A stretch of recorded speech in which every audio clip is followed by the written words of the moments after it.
Et puis en Égypte, l'ancien président Moubarak, qui avait été condamné à la prison à vie en 2012, acquitté en 2014, a finalement été libéré ce vendredi après la confirmation de son acquittement par la Cour de cassation égyptienne. Pour commenter cette remise en liberté d'Hosni Moubarak, avec nous notre éditorialiste Slimane Zeguidour. Bonjour Slimane. Bonjour. Alors le régime militaire du président Al-Sisi devait sauver le soldat Moubarak? Le général d'aviation Moubarak, et d'une certaine, c'est la boucle qui est bouclée, car rappelons quand même que l'armée est au pouvoir en Égypte depuis la proclamation de la République en juillet 52. Et il y a eu 4 présidents qui sont tous des militaires. Le seul intermède civil, ça a été l'année où le président frère musulman Morsi a régné en 2013.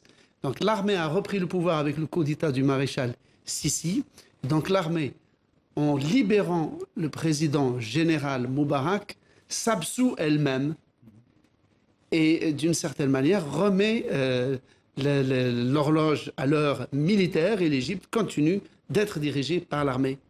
En libérant Moubarak, on peut dire qu'en Égypte, la page du printemps arabe est définitivement refermée, Slimane? En tout cas en Égypte, absolument. Puisque tous les morts, c'est-à-dire presque 1000 civils tués à bout portant par des policiers ou des militaires au Caire, des civils désarmés, donc Moubarak avait été condamné pour la mort de ces civils.